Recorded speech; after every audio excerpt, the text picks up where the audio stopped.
Bonjour à tous et bienvenue sur Public Sénat. Depuis mardi, les sénateurs examinent le projet de loi NOTRe pour une nouvelle organisation territoriale de la République qui répartit les compétences entre les différentes collectivités. Alors ce matin, les sénateurs s'attaquent aux compétences des régions en matière de tourisme. D'un côté, le gouvernement voudrait que les régions chapeautent toute l'action en matière de tourisme pour plus de clarification et moins de saupoudrage. De l'autre, certains sénateurs sont profondément contre. La commission des lois, par ailleurs, avait supprimé cette proposition, préférant que le tourisme reste une compétence partagée. Le débat s'annonce encore long puisqu'il reste plus de 750 amendements à examiner, mais un débat plutôt courtois, plutôt feutré, compte tenu des événements de la semaine dernière. Tout de suite, direction l'hémicycle pour la séance. Monsieur le Président, vous m'avez demandé la parole. Monsieur le Président, Madame la Ministre, Monsieur le Ministre, mes chers collègues, hier soir nous avons longuement débattu de la politique de l'emploi. Je voulais, l'espace d'un instant, revenir sur ce sujet qui nous tient particulièrement à cœur au Sénat. Je tiens à le souligner. Une région qui n'a entre les mains que les leviers que nous avons voulu lui donner en ajoutant à ses pouvoirs la politique économique n'avancerait que d'un pas boiteux si elle ne se voyait pas reconnaître plus de pouvoir en matière de politique de l'emploi. La Commission, dans sa réflexion, s'est voulue extrêmement modérée. C'était dans notre esprit une avancée importante que de reconnaître les pouvoirs du président du Conseil régional, mais nous n'avons pas voulu aller jusqu'à mettre en cause les grandes structures telles qu'elles ont été organisées il y a quelques années avec la création de Pôle emploi. Nous nous sommes arrêtés avant d'envisager de telles réformes. Mais je voudrais souligner un point important en m'adressant directement au gouvernement.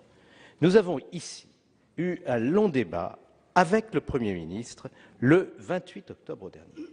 Ce débat a été parfaitement clair. La première avancée, avant même qu'on le lui demande, qui a été faite par le Premier ministre dans sa volonté d'ouvrir le dialogue avec le Sénat, a porté expressément, et ce sont ces termes mêmes, sur la politique de l'emploi. C'est vous dire que la Commission, et je pense beaucoup de nos collègues, sont très déçus de voir, Madame le ministre, la prudence que nous jugeons excessive dont vous avez fait preuve sur ce dossier, et nous allons pour notre part continuer à réfléchir à l'affirmation d'une compétence emploi du président de la région qui permette à ce texte de devenir un véritable texte de décentralisation. Les résultats de la politique de l'emploi au cours des dernières années, la flambée du chômage, ne doivent pas laisser supposer et postuler que l'organisation actuelle est satisfaisante. Et dans ce domaine comme dans beaucoup d'autres, nous considérons, nous, qui avons foi et confiance dans les libertés locales, que l'affirmation du rôle des élus est sans doute une voie de solution pour permettre à la politique de l'emploi, qui est inefficace aujourd'hui, de devenir plus efficace. Merci. Madame la Ministre. Merci. Merci, Monsieur le Président. Vous savez, Monsieur le Président de la Commission des lois, je pense que nous partageons le constat. Je disais, avant que la séance ne s'ouvre, comme je disais hier soir, d'où est partie la demande d'ailleurs de l'Association régionale, de l'Association des régions de France, qui a fait cette demande déjà il y a plusieurs mois, même avant la discussion de la loi sur la formation professionnelle. Les présidents de région et ceux qui sont, comme vous, sur le terrain, constatant la difficulté, nous ont tous dit, le problème que nous avons majeur, c'est le nombre d'intervenants sur les territoires. Je n'ai plus le chiffre de ma région, sans doute avez-vous le chiffre sur la vôtre, mais je le retrouverai avant la fin de nos débats.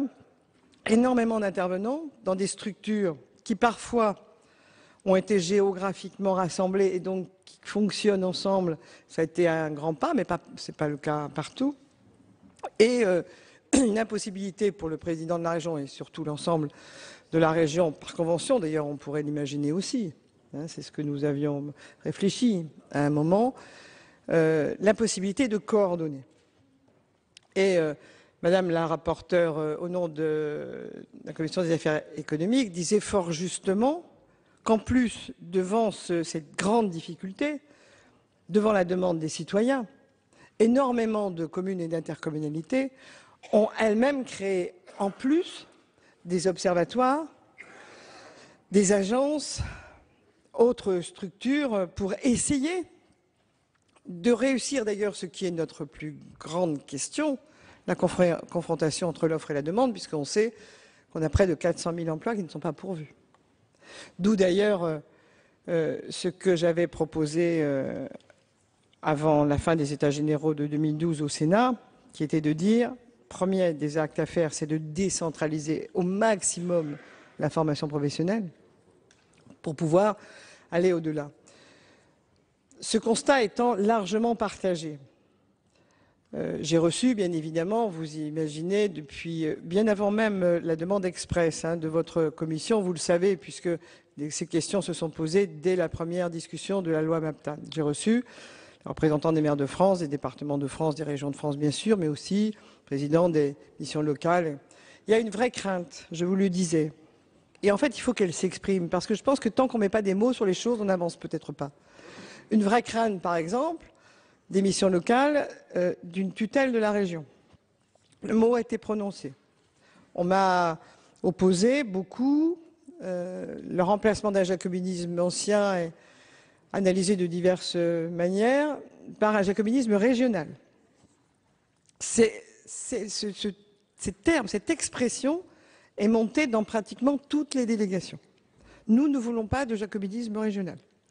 Je pense que nous avons donc collectivement mal fait, nous avons fait fausse route. Et mon dernier point, c'est que je suis parlementaire, j'étais parlementaire, avant d'être au gouvernement, j'étais parlementaire longtemps dans l'opposition. Pour être très juste, Monsieur le Président de la Commission des lois, Monsieur le rapporteur, moi c'est la première fois que j'entends, et je ne parle pas de moi naturellement, mais du Premier ministre et du gouvernement, la première fois que j'entends un gouvernement dire à une famille politique qui n'est pas dans sa majorité, vous avez raison, il faut qu'on bouge et on s'engage à prendre en compte votre position, à la faire cheminer dans la navette parlementaire et à trouver la meilleure des réponses possibles à ce que vous avez proposé. C'est la première fois. Je n'avais jamais vécu une ouverture de ce type. Donc j'espère quand même qu'on pourra dire ici que pour la première fois, une majorité au Sénat, opposition au gouvernement, a été entendue par le Premier ministre et le gouvernement qui s'engagent. Et vous disiez, nous sommes prêts à travailler. Le gouvernement est prêt à travailler avec vous. Parce qu'effectivement, j'ai relu, après la séance, comme sans doute beaucoup d'entre vous, malgré l'heure tardive, un certain nombre de questions de droit qui se posent par rapport à toutes nos structures et à la coordination de la région. Il y a beaucoup de choses à régler avant qu'on puisse trouver la bonne solution. Donc il y a un engagement du Premier ministre qui a été bien sûr dit le 28 octobre, réitéré ici. Il y a une opposition des missions locales et de son association, mais je vais les rencontrer avec le ministre du Travail aussi vite que possible. Il y a un vrai sujet sur les maisons de l'emploi qui, ici ou là, drainent effectivement beaucoup de financement, mais empêche peut-être de coordonner d'autres structures. Donc, il faut qu'on ait, entre aujourd'hui et... Non, nous ne voulons pas rien comprendre. Nous voulons comprendre. Nous voulons agir. Je pense que ce jugement-là, ils ne veulent rien comprendre, n'est pas acceptable, Monsieur le Président. Non, permettez-moi... Je pense qu'il y a beaucoup de conservatisme dans votre position. Alors, je veux bien être conservatrice, mais je peux vous dire, Monsieur le rapporteur, Monsieur le Président de la Commission des lois, que le discours sur le jacobinisme régional, je n'en suis pas l'initiatrice. Il est beaucoup parti d'ici, pour beaucoup de matières. Et pour cette matière-là, tout d'un coup, on le met de côté. Moi, je m'engage, je vous disais à l'instant, Monsieur le Président de la Commission des lois, à rencontrer le président des missions locales, à rencontrer un certain nombre d'acteurs. Et je vous le redis parce que je trouve quand même qu'il n'y a pas de donner acte non plus des pas qui sont faits. Et on n'y arrivera pas si on ne se donne pas mutuellement acte des pas qui sont faits. Je m'engage, parce que le Premier ministre le veut, à ce que, entre hier soir, difficulté, et la navette parlementaire, nous trouvions une solution. Moi, ça ne me choque pas, à titre personnel, que le président du Conseil régional soit président de la commission qui vient d'être créée le 1er janvier. Ça ne me choque aucunement. Aucunement. Ça choque certains maires de France. Ça choque certains départements de France. Il faut aussi que nous le sachions. Le conservatisme, il n'est pas forcément du côté où vous voulez qu'on le mette. Hein?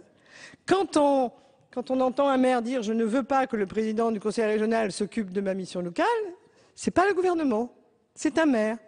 Lorsque l'Association des maires de France nous dit « attention au jacobinisme régional », ce n'est pas le gouvernement, c'est l'Association des maires de France, et toutes tendances politiques confondues, qui nous demandent d'être prudents sur le rôle à donner au président du conseil régional. Donc, je ne veux pas qu'on puisse tout d'un coup transformer le tout, parce que nous devons prendre en compte, bien évidemment, ce qui a été fait par le Sénat, ce que dit l'Association des maires de France, l'Association des départements de France et l'Association des régions de France. Ce que disait Claudie Le Breton est juste.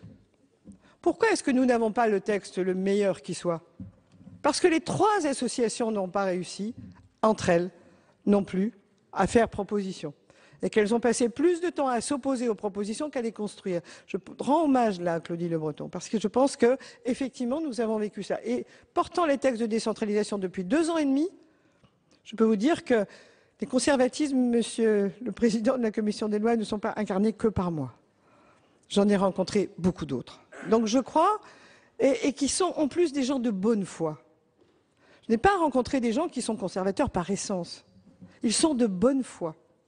Donc nous devons faire effort, le gouvernement s'engage, et si la Commission veut continuer à travailler, ce sera avec un immense plaisir qu'on continuera à travailler, on s'engage à travailler ce texte de la Commission des lois, voir à quel point on peut peut-être trouver accord, mais quand même, un gouvernement qui s'engage devant une famille qui n'est pas la sienne, à dire « oui, vous avez raison, il faut qu'on trouve une solution », je conclus mon propos là-dessus. C'est la première fois, depuis que je suis les travaux du Parlement, que j'entends un gouvernement faire une telle ouverture.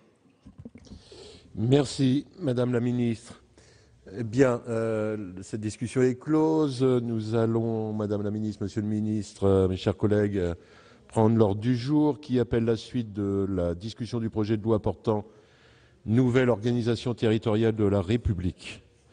Alors, vous le savez, la discussion des articles, nous sommes parvenus à l'amendement numéro 847, tendant à insérer un article additionnel après l'article bis.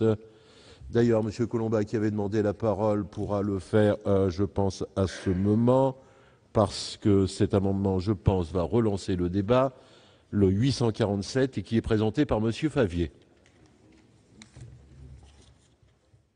Oui, Monsieur le Président, Madame la Ministre, avant d'évoquer cet amendement, je voudrais revenir simplement sur les propos effectivement que Madame la Ministre vient de tenir suite à l'interpellation de notre Président de la Commission des lois. On peut partager évidemment les propos de notre Président de la Commission des lois, tendant à dire que cette loi puisse aller au-delà d'une loi de clarification pour être éventuellement véritablement une loi de décentralisation. La proposition qui est faite par la Commission de transférer donc une part de responsabilité concernant la politique de l'emploi aux régions est évidemment un sujet sur lequel évidemment, on peut tout à fait évidemment réfléchir. Pour autant, à ce stade, je crois qu'il faut, moi je partage l'opinion exprimée par Madame la Ministre, sur une certaine prudence sur un sujet comme celui-là. Pourquoi ? D'abord parce qu'il faut bien analyser pourquoi il y a ce manque d'efficacité des structures existantes. Les structures existantes ne sont pas toutes que des structures étatiques. Certes, il y a les difficultés de Pôle emploi et dans les difficultés de Pôle emploi, il y a notamment, par exemple, les réorganisations incessantes, les diminutions de moyens Moi, régulièrement, dans mon département, je reçois des délégations de personnel venant de Pôle emploi qui ne comprennent pas comment on réorganise en permanence leur travail, en éloignant souvent d'ailleurs les usagers, les demandeurs donc des services, en réduisant parfois y compris la capacité de répondre. Donc il y a un vrai problème de moyens qui est de toute façon posé à Pôle emploi. Mais au-delà de ça, il y a aussi toute une série de structures qui existent, qui travaillent sur l'emploi, qui sont des structures qui relèvent d'ailleurs des collectivités et qui rencontrent les mêmes difficultés. Il faut faire le bilan des missions locales. Je ne crois pas qu'aujourd'hui, tout le monde soit forcément totalement satisfait du bilan des missions locales. Les maisons de l'emploi, je trouve que là encore, c'est des structures qui sont venues se rajouter à d'autres structures, mais dont on pourrait aussi faire l'évaluation, et je crois qu'on pourrait avoir un regard assez critique sur l'évaluation de ce qui a été mis en place. Et en tout cas, pour notre part, pour le groupe communiste, nous sommes absolument opposés à tout désengagement de l'État en matière d'action sur la politique de l'emploi. Or, il y a, de ce point de vue, on souhaite évidemment avoir des garanties. On n'est pas évidemment opposé à ce que les régions fassent plus, encore faudrait-il qu'elles précisent avec quels moyens elles vont pouvoir le faire, mais en tout état de cause, il y a une question d'égalité des citoyens sur le territoire et on ne pourra pas accepter pour notre part que des citoyens soient moins bien traités dans telle ou telle région en fonction évidemment des capacités ou de l'engagement que telle ou telle région mettrait à se préoccuper de cette question. Donc il y a un véritable problème démocratique qui est posé à travers cela. C'est la raison pour laquelle, pour ma part, moi je serais plutôt partisan, au stade où nous en sommes, d'avoir une réunion avec l'ensemble des présidents de région, qu'on a un travail de concertation avec eux pour savoir qu'est-ce qu'il est possible de faire pour améliorer le dispositif, qu'est-ce que les régions peuvent faire davantage, parce que si on cherche à tout prix effectivement à avoir un texte de décentralisation, il y avait éventuellement d'autres sujets qui auraient pu être abordés. On parle de la politique de l'emploi, mais par exemple, est-ce que les universités doivent continuer d'être gérées par l'État ou est-ce que les régions, éventuellement, ne pourraient pas éventuellement les prendre,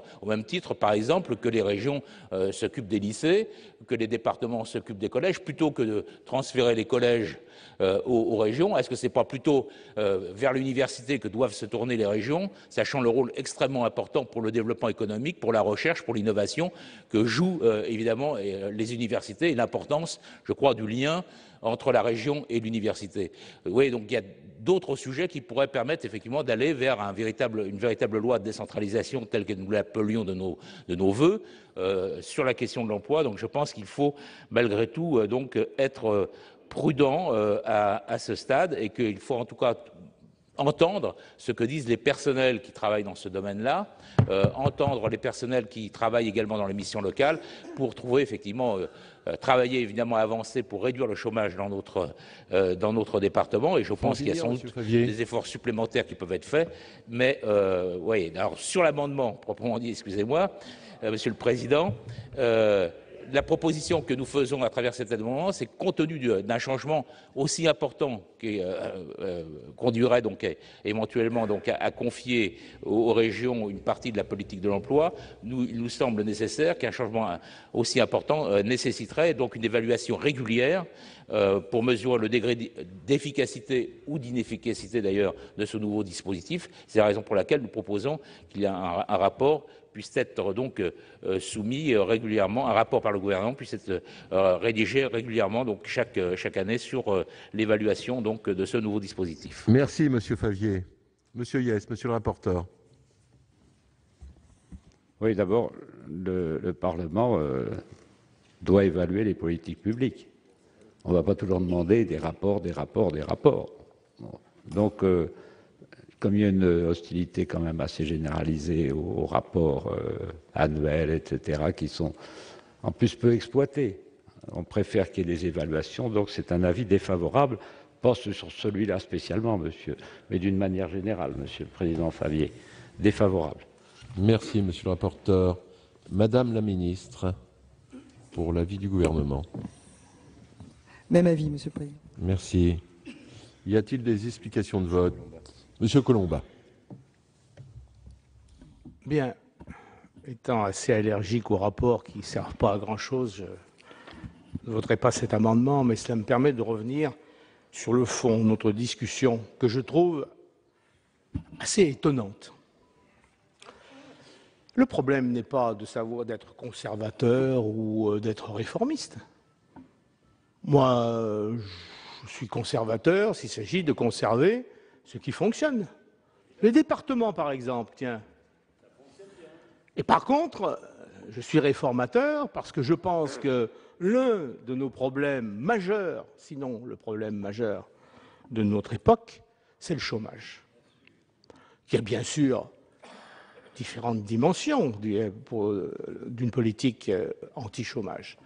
Il y a la politique macroéconomique. Par exemple, je ne pense pas que se serrer la ceinture, ça soit le bon moyen de créer des débouchés. Parce que vous vouliez ou vous ne vouliez pas, on embauche et on investit que si on a des perspectives de vente. Enfin, je sais que je suis très minoritaire, je m'arrête. Il y a aussi tout ce qui peut être fait en matière d'amélioration du matériel pour améliorer la compétitivité, etc. Et puis il y a aussi la mobilité du personnel. Et c'est là qu'une politique de l'emploi aussi peut intervenir. Et depuis pas mal de temps, je citais hier le rapport Belot, on s'est posé la question quand on a essayé de mieux répartir les compétences des collectivités territoriales, de la question de la politique de l'emploi. Et il nous est paru à l'époque que si lier la compétence action économique et la compétence politique de l'emploi, au niveau de la région, qui est quand même une maille intéressante, notamment si maintenant on a de grandes régions, encore plus plutôt, c'était peut-être pas la mauvaise idée. D'autant que si on observe ce qui peut se passer dans différents pays, eh bien, on s'aperçoit que les résultats sont pas mauvais. Parce que quand vous observez aussi ce qui se passe sur le terrain, eh bien, vous vous apercevez qu'il y a effectivement dans les régions un manque dans certaines professions, un excès dans d'autres, etc. Et si la formation professionnelle est du domaine de la région, ça n'a quand même rien d'extraordinaire qu'on lui confie cette branche donc de la politique de l'emploi. C'est quand même tout à fait logique. Alors,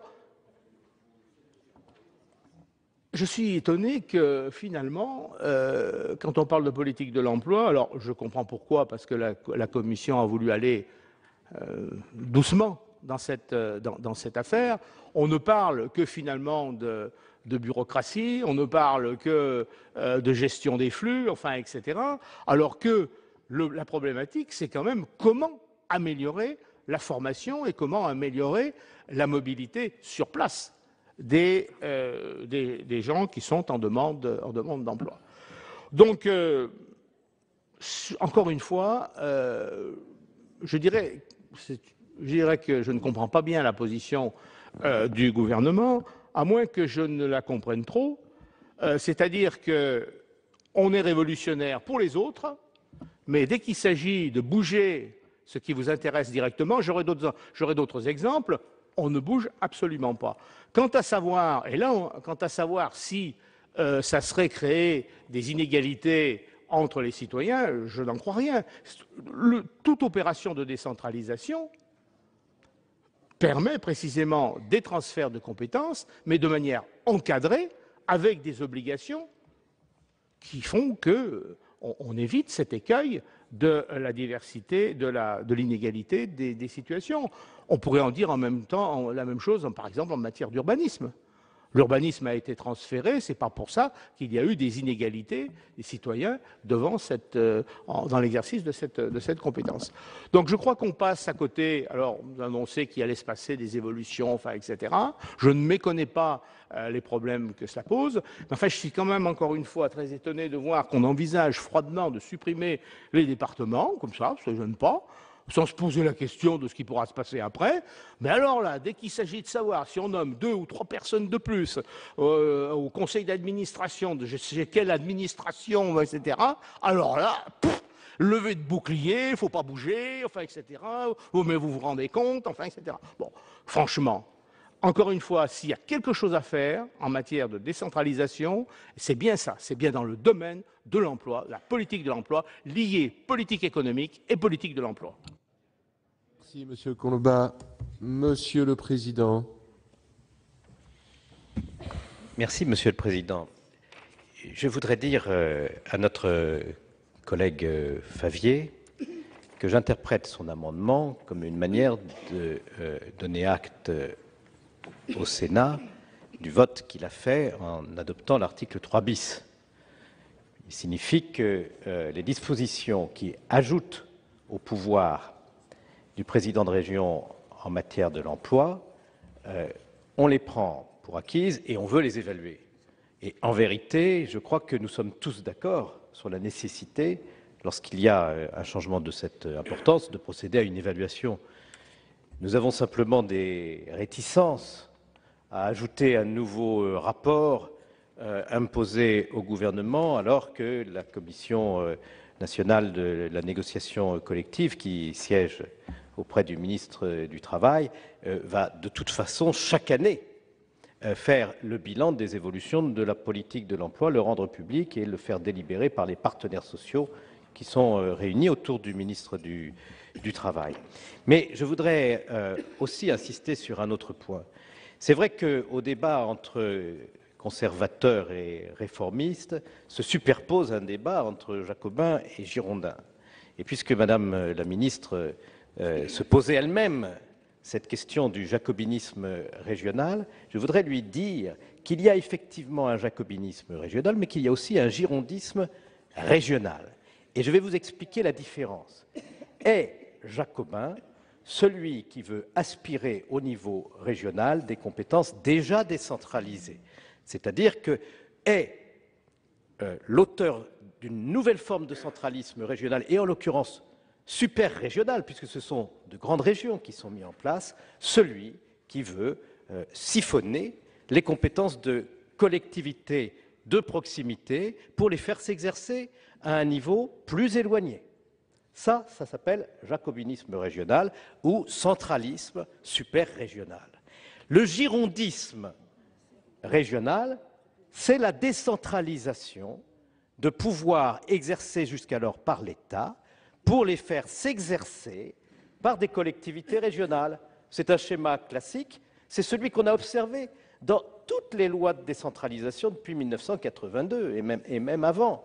Prendre à l'État des compétences exercées par les bureaux des ministères à Paris pour les déléguer à des élus qui sont proches des forces vives d'un territoire. Ça s'appelle le girondisme régional ou la décentralisation. Eh bien, Madame la Ministre, puisque vous voulez que nous échappions à cette discussion entre conservateurs et réformistes, moi je voulais quand même essayer de vous démontrer que le Sénat est un Sénat réformateur et de proximité, et que le gouvernement, sur ce point-là, voulait aller moins loin que le Sénat. Je crois que c'est objectif. Sortons, en effet, je l'accepte, de ce débat, et admettons que le débat, il est bien sur ce point, entre les Girondins qui veulent plus de régions sur certains points et les Jacobins qui veulent moins de départements sur d'autres. Merci, Monsieur le Président. Alors, je vais mettre aux voix cet amendement 847 qui a été présenté par Monsieur Favier. Qui est pour? Qui est contre? Qui s'abstient? Il n'est pas adopté. À l'article 4, j'ai une demande de parole de Monsieur Michel Bouvard. La parole, mon cher collègue. Merci, Monsieur le Président, Madame la Ministre, Monsieur le Ministre, mes chers collègues. En saluant tout d'abord l'esprit d'ouverture exprimé par Marie-Lise Lebranchu, et j'espère qu'on pourra être entendu sur cet article qui concerne le tourisme. Et je voudrais, là aussi, bon, on peut être dans l'opposition et reconnaître quand les choses vont bien. Je crois qu'il faut se féliciter du fait que Laurent Fabius ait pris le dossier du tourisme à bras-le-corps. C'est sans doute la troisième fois après Bernard Pons et Michel de Messine qu'on a un ministre qui s'intéresse au tourisme et qui l'exprime durablement. Alors, l'article évidemment a trait aux compétences, et ce que je voudrais rappeler préalablement, c'est que le tourisme globalement marche bien. Donc il faut s'efforcer de ne pas abîmer ce qui fonctionne de manière satisfaisante. Il faut aussi prendre en compte le fait que nous avons en France des territoires à intensité touristique différente. Il n'y a rien de comparable avec ce que peut être le tourisme dans une région comme la Picardie, pour qui j'ai la plus grande estime, et ce qu'il peut être dans certaines parties de régions plus vastes. Le seul département du Var et des Alpes-Maritimes, en Provence avec la Côte d'Azur, représente, je veux dire, la première destination touristique de France dans la région PACA. Et s'agissant des territoires de montagne, les départements savoyards représentent à eux seuls 85% du tourisme de toute la région Rhône-Alpes. Je pense donc en la matière, Madame la Ministre, que nous avons de grands défis devant nous.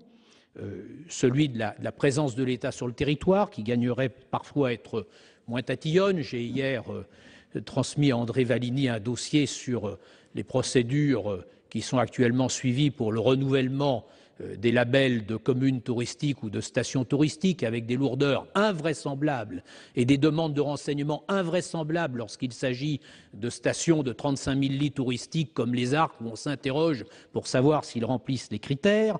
Nous avons le défi de la rénovation de l'immobilier de loisirs, nous avons la promotion internationale de la France et puis nous aurons aussi le défi des moyens des collectivités touristiques. Car une commune touristique, ce n'est pas seulement une rente, c'est une entreprise qui doit être en secteur concurrentiel par rapport aux destinations étrangères. Alors, je veux dire un mot du sujet sur lequel j'aurai un certain nombre d'amendements, c'est-à-dire le tourisme en montagne.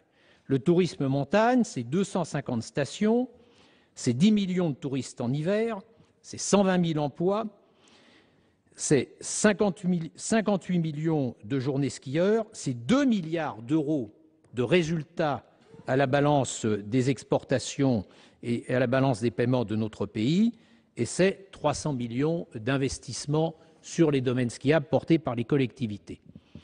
Dans certains territoires, et je reviens au territoire savoyard, c'est 61% des journées skieurs de toute la France, 85% du tourisme de Rhône-Alpes, 61% des journées skieurs de l'ensemble du pays.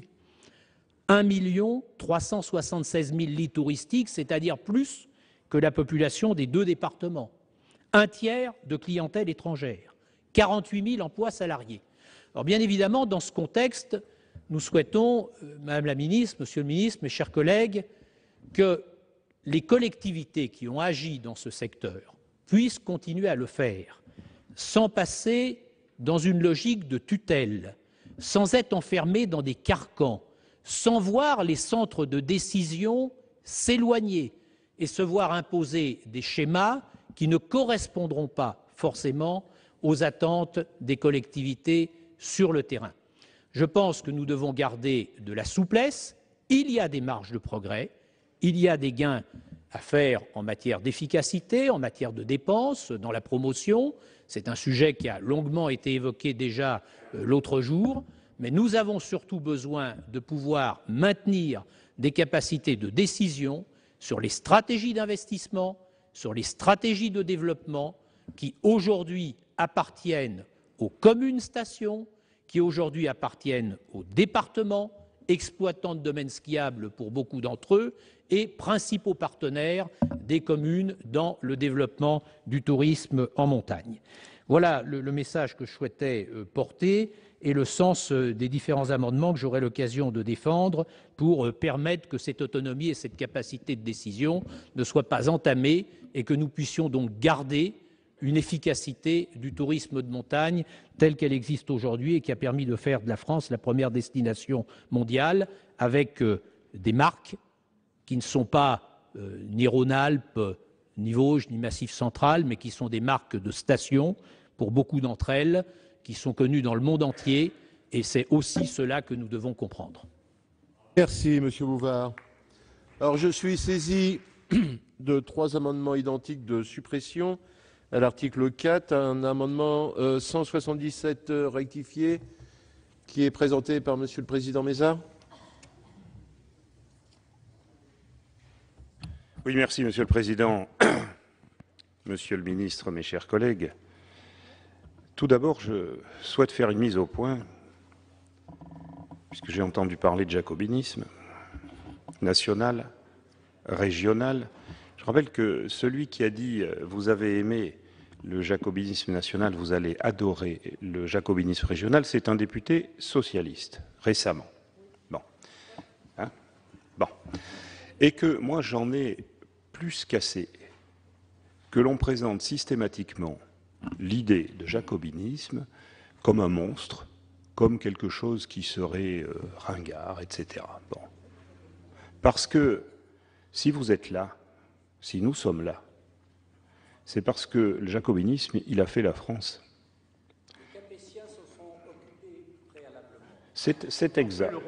C'est exact, mon cher collègue. Mais il n'en reste pas moins qu'à des heures difficiles, la République, elle vient de là. Ça ne veut pas dire que c'est parfait, mais ça veut dire qu'il faut sortir de ces schémas rapides. Ça veut dire quoi?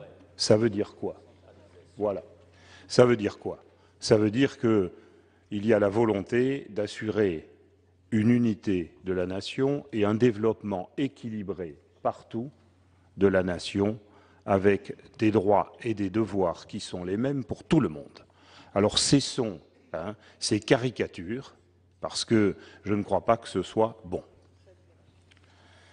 Sur notre amendement, effectivement, nous demandons la suppression de cela, parce que moi, je ne confonds pas le pouvoir régional à l'excès de pouvoir. J'ai eu l'occasion de montrer hier à nos ministres un magnifique courrier d'un président de région, qui a été une démonstration de ce qu'il ne faut pas faire, d'un autoritarisme qui n'a d'ailleurs rien à voir avec le jacobinisme, mais qui représente l'excès de pouvoir. Alors, ce qui est gênant dans le texte, y compris celui de la Commission, ce texte dit quoi? La région élabore le schéma régional de développement touristique, qui fixe les orientations stratégiques d'aménagement de développement, précise les actions des collectivités territoriales ou de leurs groupements compétents en matière de promotion. Ça, je suis désolé, c'est de la tutelle. C'est de la tutelle. Bon. Le schéma peut prévoir, alors là c'est peu la mutualisation ou la fusion, le schéma peut prévoir la mutualisation, donc aussi au niveau des régions. Mais quand vous y mettez avec, mes chers collègues, l'excellent amendement de notre collègue Patria là-dessus, qui lui ne veut pas la suppression et l'inverse, que demande-t-il? Plus. Il demande la compétence exclusive aux régions, et ça se termine comment? L'exposé des motifs. Étroite collaboration avec le niveau communal et intercommunal, OK. Le schéma adopté par la région, et demandant la compatibilité des interventions du bloc communal sur le territoire régional. Mais ça, c'est ça qu'ils veulent, les présidents de région. Il faut le dire. Il faut le dire, et ça, c'est de la tutelle. Et ça, c'est inacceptable. Et c'est pour ça que, tel que c'est rédigé, eh bien, on ne peut aller que dans... Ils n'iront que dans ce sens-là. Moi, je ne suis pas contre l'élaboration de certains schémas. Je suis même très planificateur, mais pas de cette manière-là. Si on laisse faire ça, c'est une erreur profonde. Merci, Monsieur le Président Mézard. Le 587 n'est pas défendu. Le 848, Monsieur Favier.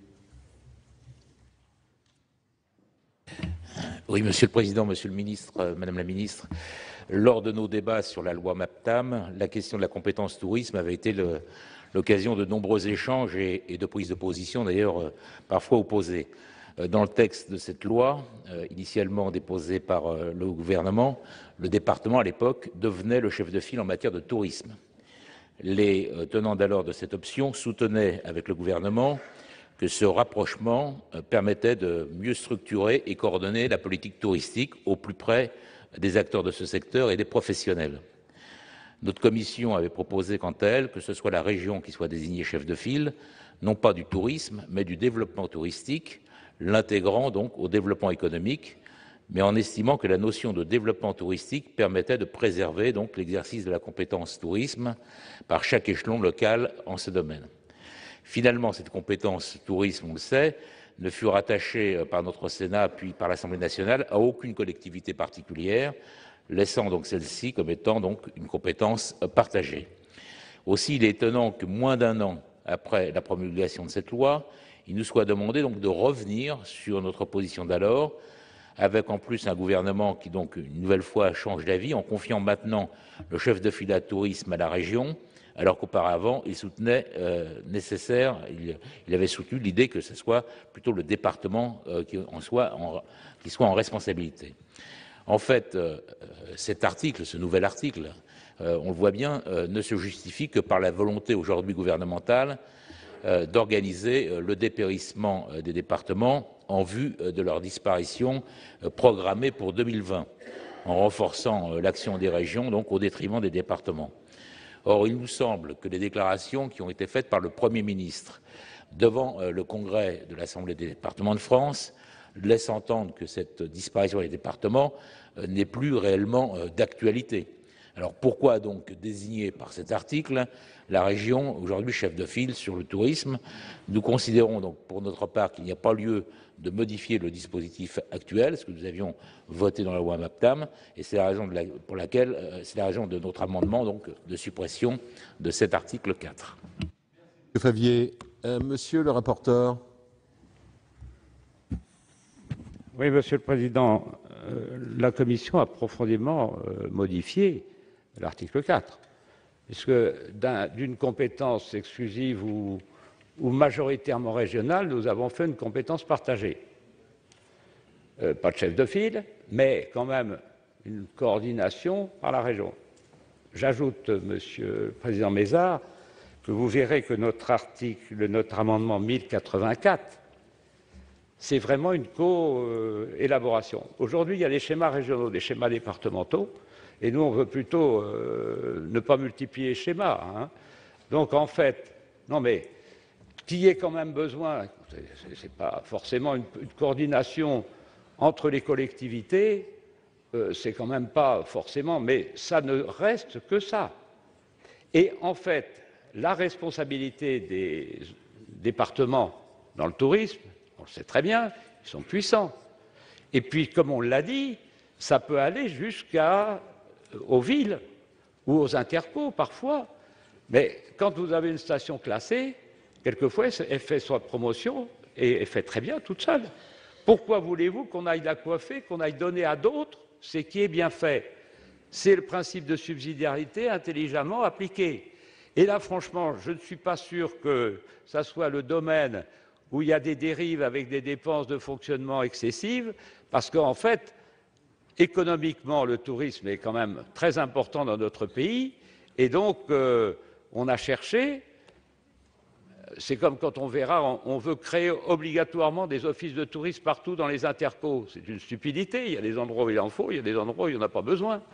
Non mais enfin, franchement, donc, nous ne sommes pas favorables à la suppression de l'article, mais on l'a quand même transformé, évidemment, on va me dire, je ne sais pas s'il sera défendu, à l'amendement de notre excellent collègue Patria. Évidemment, si on veut faire ça, c'est sûr que ça ne peut que heurter tous ceux qui, depuis toujours, se consacrent au tourisme avec efficacité. Franchement, vouloir des pouvoirs, ça n'a pas de sens. Enfin, ça n'a pas de sens. Ça a un sens pour certains. Ce qui est important, c'est comment exercer les responsabilités publiques dans les divers domaines au bon échelon et d'une manière pertinente. Et je crois qu'en matière de tourisme, notre système est quand même plutôt... Il peut être mieux coordonné, mais ça doit s'arrêter là et laisser les compétences bien exercées par un certain nombre d'échelons telles qu'elles sont. Donc nous ne sommes pas favorables à la suppression de l'amendement, à la suppression de l'article, mais vous verrez qu'on l'a transformé pour en faire quelque chose qui soit utile, mais pas excessif. Merci, monsieur le rapporteur. Madame la ministre. L'avis n'a pas tout à fait la même motivation, mais nous ne sommes pas favorables à l'amendement. Le gouvernement reprendra la parole, n'est pas favorable aux amendements de manière globale, mais reprendra la parole sur son propre amendement pour voir comment, effectivement, on peut améliorer les choses. Je voulais juste dire qu'une des préoccupations du gouvernement porte sur le contenu de la compétence tourisme, parce qu'il y a effectivement, je vais être plus à l'aise ici, et j'éviterai un long développement tout à l'heure. Il y a effectivement des actions qui sont très bien menées en termes d'accueil des touristes. Je pense que la proximité, l'accueil... Mais nous avons un problème majeur en France puisque nous avons 83 millions de visiteurs pour 50 millions de chiffres d'affaires, quand par exemple l'Espagne a 50 millions de visiteurs pour 83 millions de chiffres d'affaires. Milliards, pardon. Je ne suis pas dans millions sur milliards. Donc il y a un vrai sujet, effectivement, il y a beaucoup d'intervenants. Je pense que sur l'accueil des touristes, il n'y a pas lieu de modifier beaucoup les choses, mais il y a un vrai sujet de construction de produits touristiques qui est un axe en fait de développement économique majeur. Et sans doute que on doit réfléchir au fait qu'on a une telle différence, par exemple, entre la France et l'Espagne, en termes de capacité d'accueil de produits courts, de produits d'hiver, de produits de week-end, de tourisme urbain. Enfin, on a vraiment beaucoup de questions à se poser. Donc le gouvernement, et je vais du coup, Monsieur le Président de la séance, défendre une position, on y reviendra tout à l'heure, on verra ce qu'on fera de notre amendement, pensait que la simplicité sur ce sujet, la simplicité, c'était un chef de fila. Parce qu'un chef de fila, ça veut dire que l'ensemble des actions sont coordonnées et le moins possible de normes ensuite pour l'exercice de la compétence. Je pense que si nous avions pu revenir à un chef de fila, je me pose même la question, je vous le dis, est-il nécessaire d'avoir un schéma dans la mesure où sur les capacités d'accueil, par exemple, la création de produits, le lien avec les professionnels, le schéma régional de développement économique devrait, à mon sens, comprendre les grandes infrastructures actions touristiques qui pourraient être conduites. Donc, vous voyez, on peut se poser des questions. Chef de fila permettrait de régler tous les problèmes et peut-être de s'arrêter là sur le fait qu'effectivement, un schéma de plus, je ne suis pas certaine que le temps cadre, parce qu'il faut qu'on réfléchisse aussi au temps cadre consacré. Si on a une coélaboration, les régions, les départements, les intercommunalités, les communes, ça veut dire beaucoup de travail en commun, beaucoup de lecture de propositions, de correction de propositions, de retours. C'est extrêmement compliqué de coélaborer un schéma avec autant d'acteurs en temps cadre. Et je ne suis pas certaine que nous arrivions au résultat que nous souhaitons communément. En commun, pardon. Donc, voilà. Moi, par rapport à l'ensemble des amendements, je plaide plutôt pour un chef de fila et puis que chacun ensuite exerce ses compétences. Sa compétence, pardon. Merci, Madame la Ministre. Alors, pour explication de vote, Monsieur Dantec. Oui, Monsieur le Président, j'adore quand on a droit à un moment de rappel historique et de remise en perspective des choses. Je voulais rappeler au Président Mézard que si les Girondins n'avaient pas participé à la Révolution, je ne sais pas si elle aurait réussi, que quand on a commencé à couper la tête des Girondins, voire à la fin de ceux qui voulaient l'accord entre les Girondins et les Jacobins comme Danton, ça annonçait plutôt la fin de la Révolution. Donc, toute perspective historique est toujours à manier avec précaution. Je peux d'autant plus parler des Jacobins que je rappelle aussi, ce qui est peu connu, c'est que le premier nom du club des Jacobins, c'est le club breton. Et que donc, on est particulièrement bien placé pour parler des Jacobins. Mais nous avons beaucoup de paradoxes ici. Et donc, dans ces paradoxes, après ce léger rappel historique, il y a que j'ai eu un peu la tentation rare de voter l'amendement du président Mézard. Parce que je ne sais, oui, parce que je ne suis pas loin de partager une partie de l'analyse sur le fait que sur la question de tourisme, il faut tenir compte de la diversité des territoires. Il y a des régions qui sont une marque. La Bretagne, par exemple, même si la Bretagne est un peu réduite et que la marque ne correspond pas au territoire administratif, mais on a eu une chance un peu historique de rattraper les choses et on l'a raté collectivement. Je n'y reviens pas, c'est assez douloureux. Mais dans d'autres territoires, évidemment, ça ne correspond à rien. Et que là, si la loi va trop loin, on va créer évidemment un sac d'embrouille absolument inextricable et on ne gagnera absolument pas en efficacité de l'action publique. Je crois notamment, et donc le président Mézard verra encore un paradoxe, je crois notamment que le département joue un rôle assez important dans le tourisme, notamment depuis que nous avons décidé de la création des grandes régions. Je crois notamment que nous allons aller dans un certain nombre d'endroits, alors je ne sais pas s'il y a encore un Alsacien dans la salle, mais pour la Savoie, en tout cas, ça joue aussi, la question de la fusion des départements est sur la table, avec des départements qui vont mieux correspondre à d'anciennes identités culturelles. Et pour aller au bout du paradoxe, le département qui est quand même plutôt l'invention